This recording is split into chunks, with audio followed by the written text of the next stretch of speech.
Welcome back to the Hidden Life of Trees, Chapter 11. I've had a break from reading for a few days because I've been working on this art project here, big picture frame, and that's finished. So I'm going to continue reading. I hope there's some of you out there enjoying listening. The last chapter I read about was about water, and it was quite a short chapter, but it put some whole fresh new questions and ideas and talked about some of the wonders of water, and I'm really interested in water and how it moves and travels and contains information, and I'd like to know a lot more on the quantum level as well, so it's really interesting to read about it in trees. This chapter is about trees aging gracefully. Looks like we got a blackbird listening too. Before I talk about age, I would like to take a detour into the subject of skin. Trees and skin. First, let's approach the subject from the human point of view. Our skin is a barrier that protects our innermost parts from the outer world. It holds in fluids, it stops our insides from falling out, and all the while it releases and absorbs gas and moisture. In addition, it blocks pathogens that would just love to spread through our circulatory system. Aside from that, it is sensitive to contact, which is either pleasant and gives rise to desire for more, or painful and elicits defensive responses. Annoyingly, this complicated structure doesn't stay the same forever, but gradually sags as we age. Folds and wrinkles appear so that our contemporaries can playfully guess how old we are, give or take a few years. The necessary process of regeneration is not exactly pleasant. When looked at close up, each of us sheds about 0.05 ounces of skin cells a day, which adds up to about a pound a year. The numbers are impressive. 10 billion particles flake off us every day. Every day. That doesn't sound very attractive. But sloughing off dead skin is necessary to keep our outer organs in good condition. It's quite bright sunshine at the moment. In good condition. And in childhood, we need to shed skin so that we can grow. Without the ability to renew and expand the covering nature gives us, sooner or later we would burst. And how does this relate to trees? It's just the same with them. The biggest difference is simply the vocabulary we use. The skin of beeches, oaks, spruce and co. is called bark. It fulfills exactly the same function and protects trees' sensitive inner organs from an aggressive outer world. Without bark, a tree would dry up, and right after the loss of fluid, fungi, which have no chance of survival in healthy moist wood, would go to town and start breaking everything down. Insects also need lower moisture levels, and if the bark is intact, they are doomed.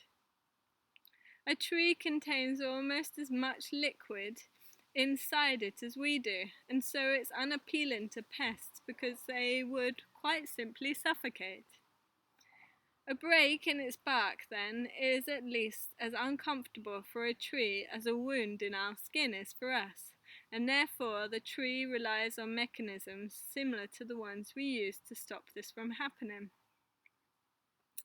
Every year, a tree in its prime adds between 0.5 to 1 inches to its girth. Surely this would make the bark split. It should.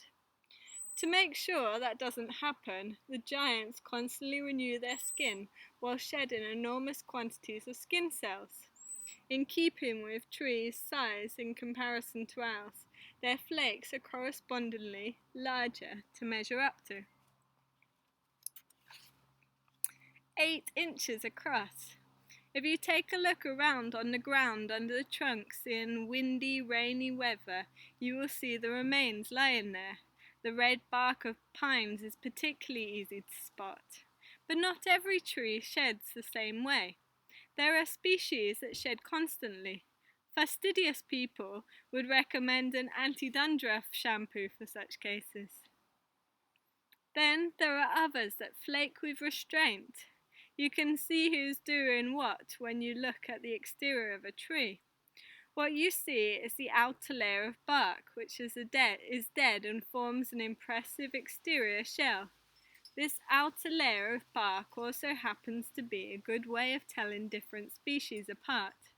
This works for older trees anyway, for the distinguishing characteristics have to do with the shape of the cracks, or you could say with the folds and wrinkles in the tree's skin. In young trees, of all species, the outer bark is as smooth as a baby's bottom. Baby tree's bottom, I reckon. As trees age, wrinkles gradually appear, beginning from below, and they steadily deepen as the years progress. Just how quickly this process plays out depends on the species. Pine, oak, birches, and Douglas firs start early, whereas beeches and silver firs stay smooth for a long time. It all depends on the speed of shedding. For beeches, whose silver grey bark remains smooth until they are 200 years old, the rate of renewal is very high. Because of this, their skin remains thin and fits their age. That is to say, their girth, exactly, and therefore doesn't need to crack in order to expand. It's the same with silver fir, pines, and the like. However, drag their feet when it comes to external pines and the like, however, drag their feet when it comes to external makeovers. For some reason, they don't like to be parted from their baggage, perhaps because of the additional security a thick skin provides. Whatever the reason, they shed so slowly that they build up really thick outer bark, and their exterior layers can be decades old. This means the outer layers originated at a time when the tree was still young and slim, and as the trees age and increase in girth, the outer layers crack way down into the youngest layers of bark that, like the bark of beeches, fit the girth of the tree as it is now. So the deeper the cracks, the more reluctant the tree is to shed its bark, and this behaviour increases markedly with age. The same fate catches up with beeches when they pass middle age. This is when their bark starts to get wrinkles, starting from the bottom up, as though they want to broadcast this event. They set to work getting mosses to colonize these nooks and crannies, where moisture from recent rains lingers to soak the plush cushions. You can estimate the age of a beech forest from quite a distance. The higher the green girth is up the trunk, the older the trees. Trees are individuals, and their predisposition to wrinkles varies. Some trees acquire their wrinkles at a younger age than other contemporaries. I have a few beech trees in the forest I manage that at the age of 100 are covered from top to bottom with rough outer bark. Usually it takes another 150 years for this to happen. There's no research to show whether this is purely because of genetics or whether a lifetime of excess also plays a role. At least a few factors are once again similar to human condition. The pines in our garden are definitely deeply fissured. This cannot be because of age. At about 100, they have just outgrown their youth. Since 1934, the year of our Forester's Lodge was built, they have been growing in a particularly sunny spot. Part of the property was cleared to build the lodge, and since then the pines left standing have had more light, more sun, more ultraviolet radiation. The last causes damage in people's skin, and it appears the same thing happens with trees. Intriguingly, the outer bark of the sunny side of the trees is harder, and this means it is more inflexible and more inclined to crack. The changes I have mentioned, however, can also be because of skin disease. In the same way teenage acne often leaves lifelong scars, an attack of bark flies can leave a tree with a rough exterior. In this case, there are no wrinkles. Instead, there are thousands of tiny pits and pustules that never disappear, no matter how long the tree lives. Sick trees can also develop festering moist wounds. Bacteria move into these damp areas and stain them black. So it's not only in people that the skin is a mirror of the soul or state of the well-being. Old trees can perform another very specific function in the forest ecosystem. In Central Europe, there are no longer any true old-growth forests. The largest extensive stand of trees is between 200 and 300 years old. Until these forest preserves become old-growth forests once again, we must look to the west coast of Canada to understand the role played by ancient trees. I'd love to go there one day. There, Dr. Zoe Lindo of McGill University in Montreal researched Sitka spruce that were at least 500 years old. First of all, she discovered large quantities of moss on the branches and in the branch forks of the trees of this advanced age. Blue-green algae had colonized the trees' mossy cushions. These algae captured nitrogen from the air and process it into a form the trees can use. Rain then washes this natural fertilizer down the trunks, making it available to the roots. Thus, old trees fertilize the forest and help their offspring get a better start in life. The youngsters don't have their own moss because moss grows very slowly and takes decades to get established. Apart from wrinkled skin and mossy growths, there are other physical changes that indicate a tree's age. Take, for example, the crown, which I can compare with something I have as well. Up top, my hair is thinning. It just doesn't grow like it did when I was young, and it's the same with the highest branches up in the tree's crown. After a specific time, 100 to 300 years, depending on the species, the annual new growth gets shorter and shorter. In deciduous trees, the successive growth of such short shoots leads to curved branches, claw-like branches that resemble fingers plagued with arthritis. In conifers, the ramrod straight trunks end in the topmost shoots or leaders that are gradually reduced to nothing, whereas spruce in this situation stop growing altogether. Silver firs continue to grow, but out instead of up, so they look as though a large bird had built its nest in their upper branches. In Germany, where stork's nests are a common sight, experts call this phenomena stork nest crown. Pines redirect their growth even earlier, so that by the time they reach old age, the whole crown is wide with no identifiable leader. In any event, every tree gradually stops growing taller. Its roots and vascular system cannot pump water and nutrients any higher because their extension would be too much for the tree. Instead, the tree just gets wider. Another parallel with many people of advancing age.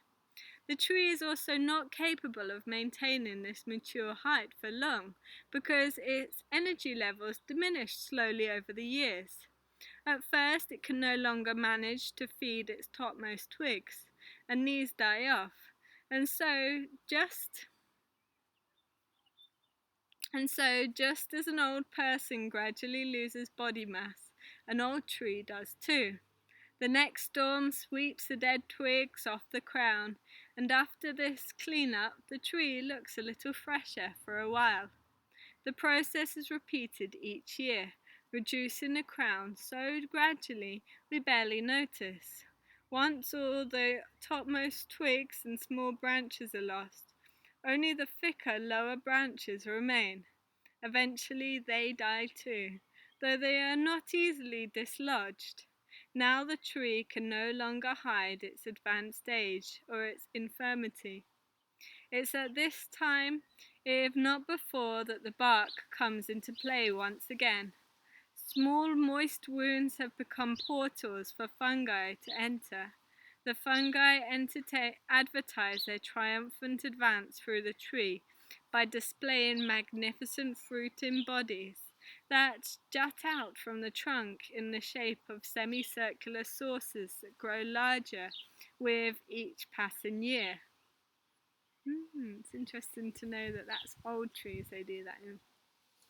Inside, the fungi break down all barriers and penetrate deep into the wood at the heart of the tree.